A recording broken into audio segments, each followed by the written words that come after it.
शिक्षण पूर्ण करण्यासाठी ते कर्ज घेतले जाते त्यांना, त्यावेळेला त्याला शैक्षणिक कर्ज म्हणतात. नंतर व्यवसाय म्हणजे त्यांचा व्यवसाय, कपडा व्यवसाय किंवा कुठलाही कारखाना आहे, अशा पद्धतीनं जर कर्ज व्यवसायासाठी कर्ज त्यांना मिळू शकतं. आणि शॉर्ट टर्ममध्ये सोने लोन आहे, गोल्ड लोन आहे. आता तुम्हाला मुथूट फायनान्स वगैरे अशा IDBI आहे, बऱ्याच आता कंपन्या आल्या, त्याच्यामुळे आपल्याला सोनं कर्ज ठेवून तारण कर्ज घेऊ शकतो. नाहीतर नमस्कार मित्रमैत्रिणींनो, माझे नाव अशोक गोने असून मला बँकिंग आणि सहकार क्षेत्राचा अनुभव आहे. आता आपण पेपर क्रमांक 6 सहकारी बँक व्यवसाय आणि पतसंस्था म्हणजे cooperative banking and credit society ह्या विषयाच्या परीक्षेची सोप्या भाषेत तयारी करणार आहोत. आणि तुम्ही पाहत आहात अशोक गोने टेक चॅनल. हे GDC आणि A आणि CAच्या परीक्षेची तयारी करणाऱ्या प्रत्येक विद्यार्थ्यांसाठी अतिशय उपयुक्त आहे. आज हा व्हिडिओ शेवटपर्यंत नक्की पहा. चला तर मग सुरू करूया.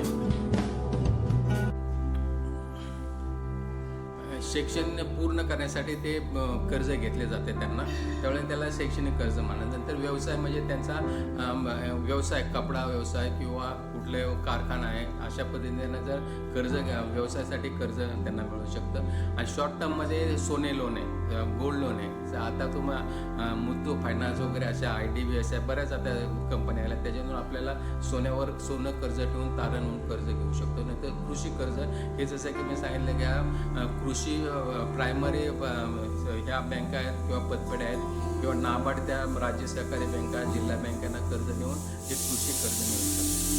नंतर पाचवं आहे की वचन चिठ्ठी म्हणजे प्रॉमिसरी नोट म्हणजे काय, ही एक लिखित वचन आहे की ज्या वेळेला कर्ज घेतलं जातं तेव्हा कर्ज घेतल्यानंतर कर्ज रोखा आणि की प्रॉमिसरी नोट कर्जदाराजवळ घेतली जाते. तो कर्जदाराचे समजा 12 महिने आहेत तर त्याच्यावर लिहिलं असतं की मी XYZ माझ्या अशाच्या कारणासाठी मी कर्ज घेतोय आणि ते कर्ज मी 12 महिन्याच्या आतमध्ये व्याजासहित पूर्ण करेन आणि त्याच्यावर त्याची सही असते, त्याला प्रॉमिसरी नोट म्हणतात, त्याच्यावर वचन चिठ्ठी म्हटलं जातात. निश्चित वेळ असते, निश्चित रक्कम असते आणि त्याच्यावर त्याची सही असते आणि सहीबरोबर त्याची रिक्वायरमेंट असेल स्टॅम्पची, रेव्हेन्यूचं तर रेव्हेन्यू पण त्याचं असतं. त्याचा मुख्य उद्देश काय, वैशिष्ट्य काय, तर ते लेखी असतं, ठराविक रक्कम त्याच्यावर नमूद केलेली असते आणि देणेकराची सही असते त्याच्यावर. जो तो देणार असतो, प्रॉमिसरी नोट लिहून जो देणार असतो त्याच्यावर सही असते आणि निश्चित तारीख किंवा मागणीवर पैसे असते तर त्याच्यावर लिहिले की मला म्हणजे मी हे पैसे घेतलेले पैसे व्याजासहित ह्या तारखेपर्यंत किंवा त्यापूर्वी पैसे पूर्ण देईन असे त्याच्यावर ते वचन लिहिलं असतं. उदाहरणार्थ मी अमुक व्यक्तीस 10,000 रुपये 3 महिन्यात देईन असे त्याच्यावर नमूद असतं, त्याला वचन चिठ्ठी म्हणतात. नंतर डेबिट कार्ड व क्रेडिट कार्ड फरक. आता डेबिट कार्ड म्हणजे किंवा माझं बचत खातं आहे किंवा हे करंट खाते आहे, बिझनेसवाल्यांचे करंट खाते आणि वैयक्तिकसाठी बचत खाते आणि व्यवसायासाठी करंट खाते असते, त्याला त्या खातेदारांना त्यांचे डेबिट कार्ड मिळतात. म्हणजे डेबिट कार्ड म्हणजे त्यांच्याच खात्याचे पैसे ते त्याच्या खात्यातूनच ते व्यवहार करू शकतात, त्याला डेबिट कार्ड म्हणतात. आणि क्रेडिट कार्ड म्हणजे एखाद्या बँकेचं कर्ज असतं, कर्ज ते क्रेडिट कार्डाच्या माध्यमातून ते वापरू शकतात, ते कॅश काढू शकतात, म्हणजे त्या कार्डाच्या माध्यमातून त्याचा ते व्यवहार करू शकतात. म्हणजे ते कर्जाचं लिमिट त्याला दिलं असतं त्याच्यावर, त्या क्रेडिट कार्डावर 10,000 रुपये, 25,000 रुपये, 50,000 रुपये त्याला त्याची लिमिट दिलेलं असते. परंतु डेबिट कार्डावर ते स्वतःच्याच खात्यातले पैसे ते वापरू शकतात. खर्च मर्यादा खात्यातील शिल्लक असेपर्यंत त्या डेबिट कार्डाला खर्च करायची मुदत असते. समजा आता त्याच्या खात्यामध्ये 10,000 रुपये, तो 10,000पर्यंतच बँकेचा मिनिमम बॅलन्स ठेवून, समजा 1,000 रुपये मिनिमम बॅलन्स ठेवून 9,000 रुपयापर्यंत ट्रान्झॅक्शन करू शकतात. परंतु क्रेडिट कार्डमध्ये त्याची 25,000पर्यंत लिमिट आहे, तो 25,000पर्यंत त्याची तो लिमिट वाढवू शकतो. आता क्रेडिट कार्डनं काय, ज्यावेळेला क्रेडिट कार्डनं त्यांनी व्यवहार पूर्ण केलेला असतं त्यावेळेला त्या बँका सांगतात की समजा 2 दिवसामध्ये तर तुम्ही पैसे भरले तर तुम्हाला व्याज वगैरे लागणार नाही. पण तो डेबिट कार्डामध्ये त्याचे पैसेच स्वतःचेच पैसे असतात, त्यामुळे व्याजाचा प्रश्न नाही येत नाही. आणि क्रेडिट कार्डला त्यांनी 10,000 वापरले तर त्यांचा मिनिमम त्यांनी त्याची रक्कम काढलेली की तुम्ही जेवढे पैसे वापरले तेवढे न भरता एवढी मिनिमम रक्कम तुम्ही बँकेमध्ये डिपॉझिट करा आणि तुमचे व्यवहार पूर्ण करा. नंतर व्याज आपल्याला ह्याला नाही आहे, परंतु वेळेत पैसे न भरले त्याला व्याज लागतं. वापर रोजच्या व्यवहारासाठी आपण वापरू शकतो आणि हे क्रेडिट कार्ड मोठ्या व्यवहारासाठी सुद्धा वापरले, जे जेवढे त्याचे लिमिट असतं तिथपर्यंत ते वापरू शकतात. जोखीम डेबिट कार्डामध्ये जोखीम काहीच नाही, कारण स्वतःचेच पैसे तर स्वतःच आपण वापरतो आणि ह्या क्रेडिट कार्डला जास्त उधारी पण वाढू शकते ह्याच्यामध्ये. समजा आता स्वतःचे पैसे नाही ते बँकेचे पैसे, तर बँकेचे पैसे असल्यावर आपल्याला त्याच्यावर किती म्हणजे त्याच्या लिमिटपर्यंत आपण वाढवू शकतो. आता काही बँका 1-2 लाख रुपयापर्यंत आपल्याला ते व्यवहार करायला दिले जातात आणि त्यांनी पूर्णपणे ते वापरलं जातं याच्यामध्ये. असे हे डेबिट आणि क्रेडिट कार्डाचे कार्ड आहेत. ओके, 2022चे आपण घेऊया.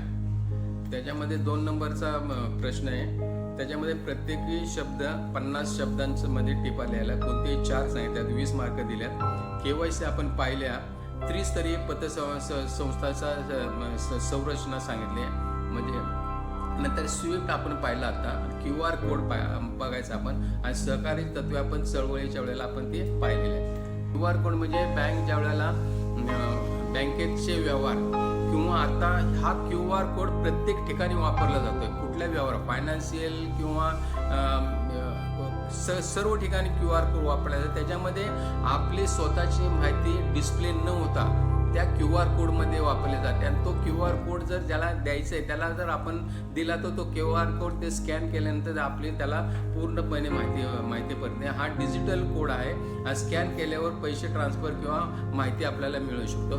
सर्व समजा कंपनीची आपल्याला माहिती पाहिजे असेल, कंपनीच्या तुम्हाला वेबसाईटला जायचं असेल तेव्हा ते कंपनी म्हणते की स्कॅन करा, किंवा आता आपण घराचे बिल्डर लोकांना पूर्णपणे त्यांच्या घराच्या किमती किती आहेत किंवा तुमचा रेट किती आहे, बाजारभावाचा मूल्य किती आहे, तर ते बोलतात की scan the QR code.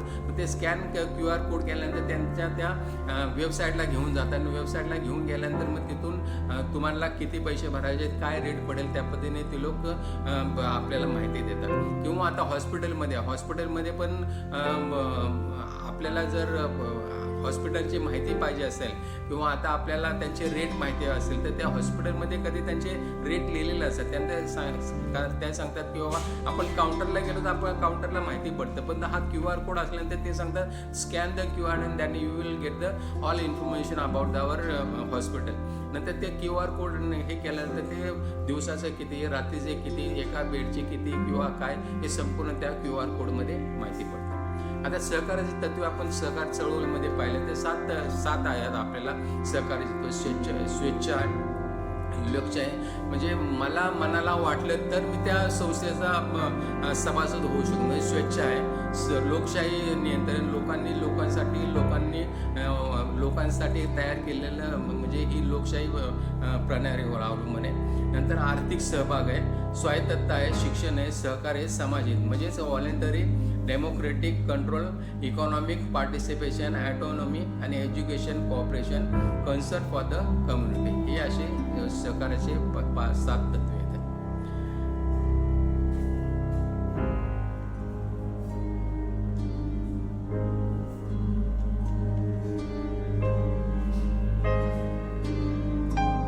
KYC आपण आताच पाहिल्या. त्रिस्तरीय सहकारी पतसंरचना म्हणजे राज्य सहकारी बँक, जिल्हा बँक आणि प्राथमिक पतसंस्था असे 3 स्तरावर रचना त्याची आहे. ह्या ग्रामीण पातळीवर ज्या वेळेला शेतकरी, भूधारक किंवा अल्प भूधारक किंवा लघु उद्योगवाल्यांना जर नाबार्ड बँक ही फक्त शेतकऱ्यांची प्रगती करण्यासाठी शेतकऱ्यांना डायरेक्ट ती कर्ज देत नाही, तर ती राज्य सहकारी बँकेला देते. मग राज्य सहकारी बँक जिल्हा सहकारी बँकेने जातात. जिल्हा सहकारी बँक ज्या कुठल्या पतपेढ्या आहेत त्या पतपेढ्यांना, प्राथमिक पतपेढ्यांना कर्ज देते आणि त्यातून मग ते कर्जदार त्या शेतकऱ्यांना वगैरे कर्ज देतात आणि त्यातून त्यांचा व्यवहार करतो. असे त्रिस्तरीय सहकारी पतसंरचना ह्याच्यावर आहे. ओके राजेश, आपलं झालं ना सगळे. KYC, त्रिस्तरीय, स्विफ्ट आणि QR कोड, सहकाराची 7 तत्वे. ओके, नंतर आपण 2023चा प्रश्न पत्रिका घेऊया.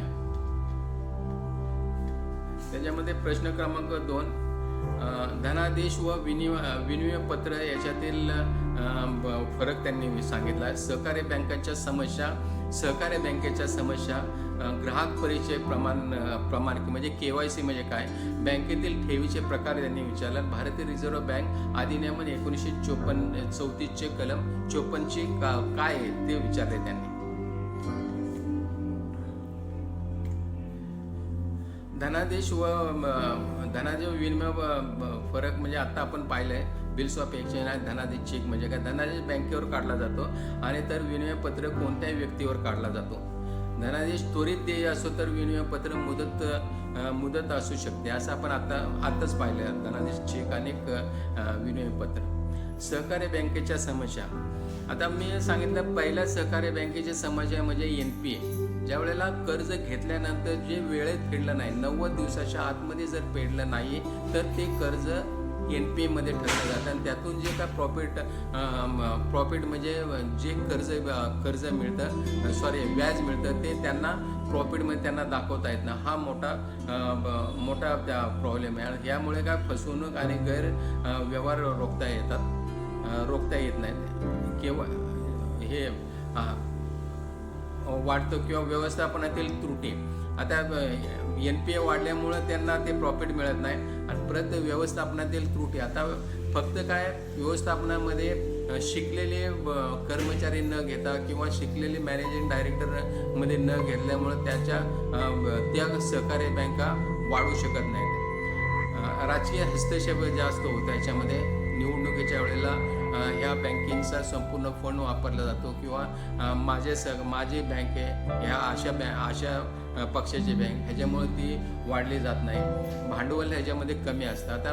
आपण आता मगायचं बोललो की ग्राहक आणि बँकेचे संबंध विश्वासार्हतेचे असते. ज्यावेळेला एखादी सहकारी बँक चांगली कशी येते ती मॅनेजमेंटवर लोक बघतात का ही मॅनेजमेंट चांगली आहे. अदरवाईज आपल्याला बरेच उदाहरणं आहेत की त्या काही ह्या सहकारी बँका बंद पण झालेल्या आहेत, कारण की मॅनेजमेंट व्यवस्थित नसल्यामुळं त्या अंकुश ठेवणार कोण नसतं आणि त्याच्यामुळे ही ॲटोमॅटिकली त्या बंद झाल्या. बऱ्याच कोऑपरेटिव्ह बँका बंद झालेल्या. नंतर तंत्रज्ञानाचा अभाव आणि तंत्रज्ञानामुळे IT क्षेत्रामध्ये त्यांना इन्व्हेस्टमेंट करायला ते म्हणतात की ही वेस्ट ऑफ मनी आहे, म्हणजे IT क्षेत्र नको आहे त्यांना.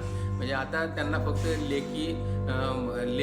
लेजर किपिंगच त्यांना चांगलं वाटतं किंवा आपल्या आता कॉम्प्युटर जरी असेल तर कॉम्प्युटरमध्ये आणखीन काय ते प्रगत तंत्रज्ञान आल्यानंतर त्यांना ते घ्यावंसं वाटत नाही, कारण की त्यांना पैसा मोजावा लागतं, पैसा द्यावा लागतं. त्याच्यामुळे ते IT क्षेत्र जास्त वापरत नाही. त्याच्यामुळे अशा ह्या बँका वाढत नाहीत. ह्याच्यामुळे या समस्या सहकारी बँकेजवळ आहे. नंतर KYC म्हणजे नो युअर कस्टमर. आता आपण पाहिलं तर ते ठेवीचे प्रकार विचारले त्यांनी. ह्याच्यामध्ये बचत खाते, ज्यावेळेला आपल्याकडे पैसा असतो, ज्यावेळेला तो बँकेमध्ये न ठेवता आपण जर बँकेत ठेवला तर त्या त्याच्या खात्यामध्ये ठेवल्यानंतर त्याला बचत खात्यामध्ये ठेवावा लागतो किंवा व्यावसायिक लोक त्यांच्या करंट खात्यामध्ये ठेवला जातो व्यवसायासाठी वापरण्यासाठी, डेली ट्रान्झॅक्शनसाठी. आणि बचतमध्ये समजा आता घरामध्ये पैसा असण्यापेक्षा आपण जर बँकेत ठेवला तर बँके आपल्याला त्याच्यावर व्याज देते, तर थोड्याफार कमी प्रमाणामध्ये असते, पण घरी ठेवण्यापेक्षा आपण बँकेत ठेवतो आपल्याला व्याज मिळतं. ते बचत खाते. नंतर चालू खाते म्हणजे व्यावसायिक ट्रेडर जे असतात तर they have want to open the credit account for their transaction in their trading account, ते चालू खाते असते. नंतर मुदत ठेव असते. समजा आता माझ्याकडे पैसा शिल्लक आहे, बचत खात्याला आपण वापरायसाठी ठेवून इतर जो फंड माझ्याकडे आहे त्यावेळेला तो फंड मला मुदत ठेवीमध्ये ठेवावा लागतो किंवा थोड्या मुदत, समजा मला वर्ष 2 वर्ष किंवा 3 वर्षांतर पैसे लागणार आहेत त्यावेळेला तिथपर्यंत ते फंड ठेवतात आणि त्यातून मग त्यांचा ती मुदत ठेव असं ठेव खातं म्हणतात. आणि आवर्तक ठेव म्हणजे काय, महिन्याला त्याला काही रक्कम आपण थोडीफार बचत केली तर आपली चांगली बचत होते. समजा आता 1 वर्षामध्ये ठेवलं तर तिथं 5 ते 6% रेट ऑफ इंटरेस्ट दिला, 2 वर्षामध्ये दिला तर 7% मिळतो, 3 वर्ष म्हणजे रिकरिंग महिन्याचा आपल्या खात्यातून पैसे बचत खात्यातून त्या खात्यामध्ये आवर्तक ठेव म्हणजे रिकरिंग डिपॉझिटमध्ये directly they will be transferred directly. Other you have want to give the instruction to the bank that transfer this so and so amount in my recurring account. Otherwise तुम्ही त्या रिकरिंगच्या खात्यामध्ये स्वतः कॅशमध्ये पण पैसे भरवता. ही आवर्तक ठेव म्हणजे अशा पद्धतीने हे ठेवीचे प्रकार आहेत. आता रिझर्व्ह बँक 1934 कलम 54 ह्या कलममध्ये RBIने काय बँकाचे व्यवहार नियंत्रण करण्यासाठी काय मार्गदर्शन 1934 मधील कलम 34 नुसार रिझर्व्ह बँक ऑफ इंडियाने केंद्र सरकार किंवा राज्य सरकाराच्या सार्वजनिक कर्ज व्यवस्थापन निधी व्यवहार आणि आर्थिक बाबीमध्ये सल्लागार म्हणजे ॲडवायझर म्हणून काम करण्याचा अधिकार आहे.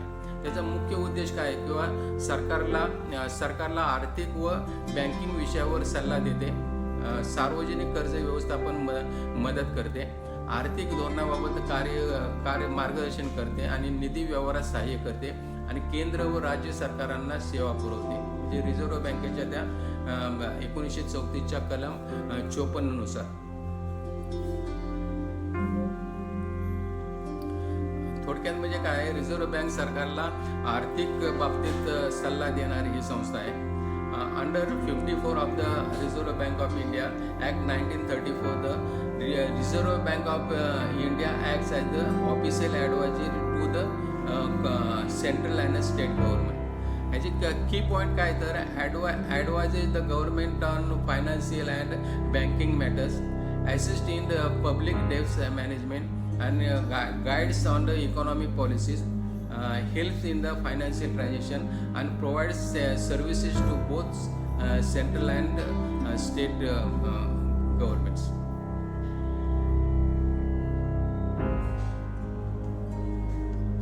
त्या पद्धतीने मग रिझर्व्ह बँक हा कलम 54 नुसार की रिझर्व्ह बँकेचा काय तो सल्लागार असणारी ह्या थोडक्यात त्यांनी हे सांगितलं.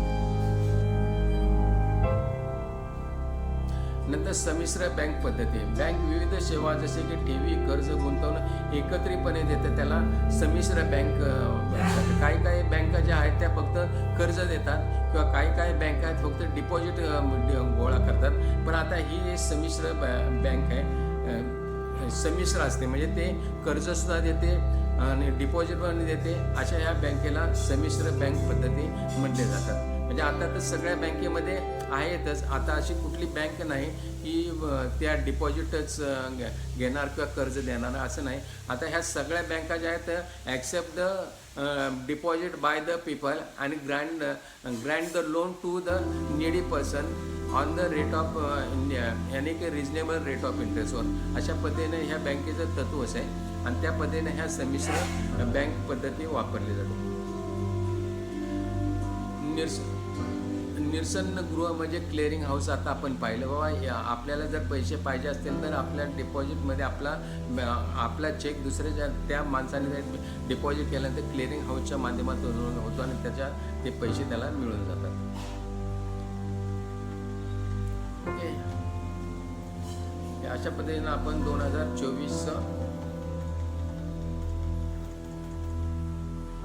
2024ची प्रश्नपत्रिका मधला क्रमांक 2 संपवलेला आपण. तर 2025चा प्रश्न क्रमांक 2 आपण पाहणार आहोत. ते प्रत्येकी 50 शब्दात उत्तर द्यायला सांगितल्यात. धनादेशाचे प्रकार किती असते ते विचारले. प्राथमिक कृषी सहकारी पतसंस्थांचे उद्देश विचारले.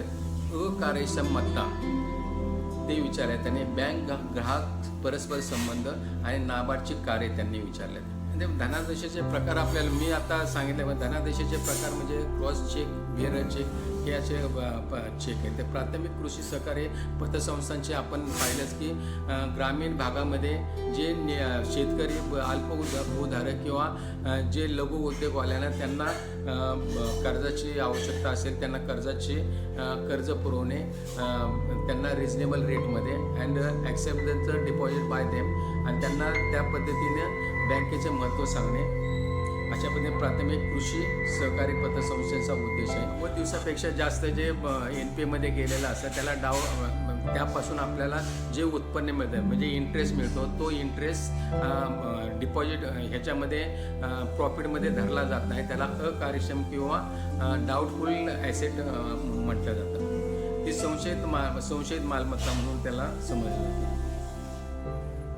आणि ते आता आपण पाहिले म्हणजे बँक आणि ग्राहक यांचे संबंध विश्वासाचे असले पाहिजेत. विश्वासानुसार जर त्या काउंटरवर किंवा मॅनेजमेंटमध्ये जर चांगल्या पद्धतीचे लोक असेल तर लोक विश्वासाने त्या बँकेवर विश्वास ठेवतात आणि आपले डिपॉझिट म्हणा किंवा आपले कुठले मौल्यवान वस्तू ते त्या बँकेमध्ये ठेवत असतात. फक्त विश्वास आणि आर्थिक व्यवहाराचे संबंध असतात. ग्राहक पैसे ठेवतो, कर्ज घेतो आणि व्यवहार करतो. नंतर नाबार्डची कार्य काय तर बस कृषी आणि ग्रामीण विकासासाठी कर्ज देणे, सहकारी बँकांना आर्थिक मदत करणे. तुम्हाला हे प्रश्न उत्तरे किती सोपे आवडले ते कमेंट्समध्ये नक्की लिहा आणि तुम्हाला कोणत्या विषयावर आणि कसा व्हिडिओ हवा आहे तेही सांगा. जर तुम्हाला असेच GDCN A and CHM परीक्षेसाठी मार्गदर्शन हवे असेल तर व्हिडिओला लाईक करा, चॅनलला सबस्क्राईब करा आणि बेल आयकॉन दाबायला विसरू नका. त्यामुळे परीक्षा होईपर्यंत आपणास माझे नवीन विषयावरील व्हिडिओ प्रथमतः आपणास मिळू शकतील. पुढील व्हिडिओमध्ये आपण आणखी महत्त्वाचे प्रश्न आणि मॉडेल पेपर घेऊन येणार आहोत. तो व्हिडिओ नक्की पहा. धन्यवाद. अभ्यास करत राहा आणि यशस्वी व्हा.